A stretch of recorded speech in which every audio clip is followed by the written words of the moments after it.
El insulto del día es cortesía del presidente, que le dice a una reportera estúpida. No el de Colombia, es el presidente Trump de los Estados Unidos, que está en Mar-a-Lago.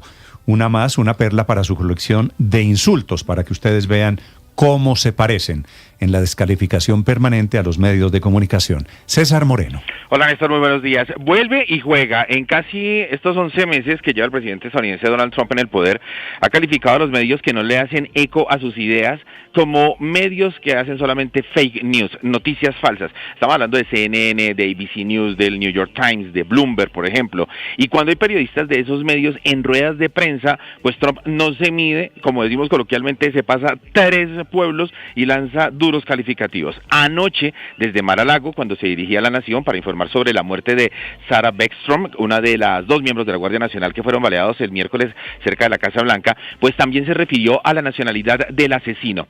Él, recordemos, se llama Rajmunallah Lankawal, tiene 29 años, es un ciudadano afgano que había trabajado con las fuerzas aliadas estadounidenses durante la guerra en Afganistán. Pues culpó a su antecesor Joe Biden de permitir la entrada de miles de afganos tras la retirada de Estados Unidos de Afganistán. Ustedes se acuerdan de esa retirada, que todo el mundo corría para el aeropuerto de Kabul para subirse en un avión y salir huyendo allí de los talibanes.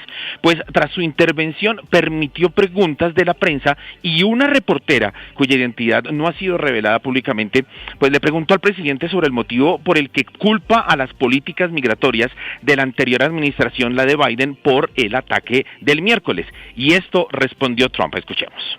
A question about this tragic shooting in Washington, D.C. U.S. officials say that the suspect worked very closely with the CIA in Afghanistan for years, that he was vetted, and the vetting came up clean. He went cuckoo. I mean, he went nuts. And that happens, too. It happens too often with these people. You see them. But, look, this is how they come in. This is how they're standing on top of each other, and that's an airplane. There was no vetting or anything. They came in unvetted. And we have a lot of others in this country. We're going to get them out. But they go cuckoo. Something happens soon. Your DOJ IG just reported this year that there was thorough vetting by DHS and by the FBI of these Afghans who were brought into the U.S. So why do you blame the Biden administration for what this man did? Are you stupid? Are you a stupid person? Because they came on a plane along with thousands of other people that shouldn't be here. And you're just asking questions because you're a stupid person. Ahí está, Néstor. La periodista le estaba preguntando, vea, es que Estados Unidos y Afganistán siempre trabajaron y la CIA trabajaba allá, entonces, ¿por qué está culpando usted al presidente Biden de todo lo que está sucediendo si ellos han tenido siempre un país de colaboración entre los dos países? Y ahí es donde le contesta entonces Trump, porque los dejaron entrar a los afganos. ¿Eres estúpida? ¿Eres una persona estúpida? Pues porque vinieron aquí en un avión junto a miles de otras personas que no deberían estar aquí. Y tú solo estás haciendo preguntas porque eres una persona estúpida, respondió Trump. Y esta, Néstor y oyentes de Blue Radio, no es la primera vez. Hace unos días Trump había tildado de fea por dentro y por fuera a Katie Rogers, ella es una reportera del New York Times.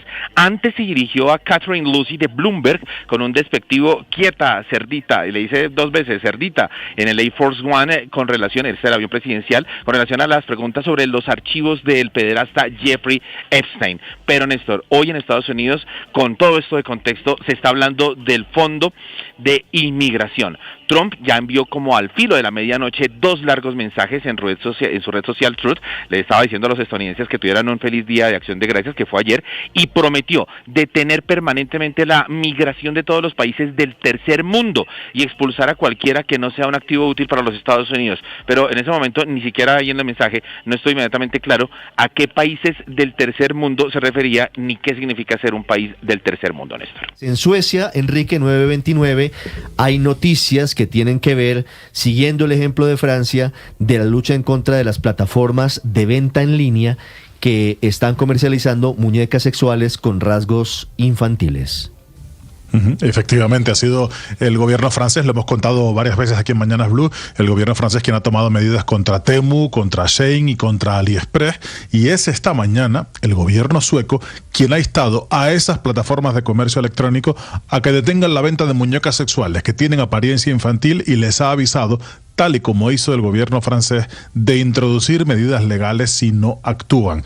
La ministra de Asuntos Sociales sueca, que se llama Camilla Waltersson, ha mantenido hoy una reunión con representantes de varias plataformas y llama la atención que ahí estaba la china Shein, pero también la estadounidense Amazon, que había estado al margen de este tipo de sanciones y polémicas en Francia. También se ha reunido con organizaciones de defensa de los derechos de los niños y otras autoridades para discutir la cuestión. Recordemos que el gobierno francés denunció esta misma semana a Shein por comercializar esas muñecas y anunció que haría lo mismo con plataformas como AliExpress y también con Joom. Ayer mismo la Comisión Europea había pedido también a Shein que le informase sobre las medidas que está llevando a cabo para prevenir que los menores tengan acceso a bienes ilegales, particularmente a las muñecas sexuales de apariencia infantil, pero también a las armas. Y es que el de las armas, es otro asunto que ha preocupado intensamente en Francia y es otro de los motivos del cierre particular o temporal, mejor dicho, de algunas de estas plataformas en el país vecino, Ricardo.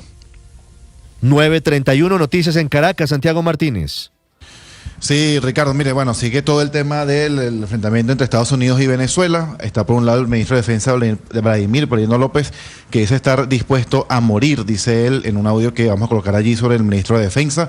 Dice él, estuve en un evento de la aviación militar, estuve allí dándolo con decoraciones, pues se cumplieron más de 100 años de la aviación militar, y en un discurso que dio junto al alto mando militar, y donde Nicolás Maduro estuvo, por cierto, Ricardo, grabado, no asistió a ese evento, solamente estuve en vivo allí todo lo que fue el alto mando militar. Decía el ministro de Defensa, condecorando a los miembros de la Fuerza Armada, que ante cualquier coyuntura están dispuestos a hacer lo que sea necesario. Poco después, Nicolás Maduro, lo que te decía también en este video grabado, también decía que estaba dispuesto a llevar a la República en armas. Decía que estaba dispuesto pues a lo que fuese también necesario para defender al país. Todo esto también recordemos porque el presidente de Estados Unidos, Donald Trump, había asegurado también que van a buscar por tierra lo que son los traficantes venezolanos, es decir, pasar de lo que es los ataques en el Mar Caribe, ahora también pasar a lo que son los ataques en tierra. Pero aquí sí tenemos ya el audio de lo que decía el ministro de Defensa, Vladimir Perino López. Escuchemos.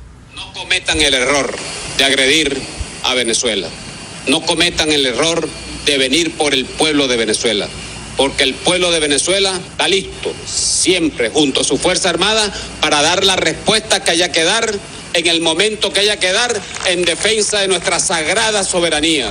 Estamos dispuestos a todo, estamos dispuestos al combate, estamos dispuestos a morir, pero morir nunca. Viviremos y venceremos. Hoy escuchaba al ministro de Defensa diciendo que están dispuestos a morir por la patria. Entre tanto, Nicolás Maduro también decía que no hay amenaza ni agresión que atemorice al país o que los tome por sorpresa. Todo esto, además, en el contexto, Ricardo, donde se mantiene casi un aislamiento aéreo de Venezuela, con solamente 2 aerolíneas internacionales volando hacia Caracas. Nos referimos a Copa y Wingo, que mantienen conexión con Ciudad de Panamá y con Bogotá, y a la IATA, que es la Asociación de Transporte Aéreo Internacional, asegurando que las compañías aéreas que se quedaron sin licencia, entre esas Avianca, la colombiana Avianca y también LATAM Colombia, pues están dispuestos a restablecer el servicio de manera segura tan pronto como las condiciones lo permitan, y por eso piden al gobierno reconsiderar su decisión.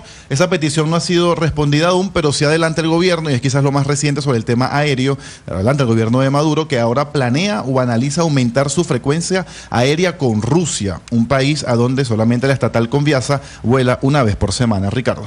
Muy bien, Santiago, gracias. 9:34 minutos. En solo 48 horas, en 2 días, la justicia peruana condenó a 2 expresidentes. Hablamos de Martín Vizcarra, acusado de corrupción, y de Pedro Castillo por el fallido intento de golpe de Estado en el año 2022. Desde Lima, Bruno de Ayala.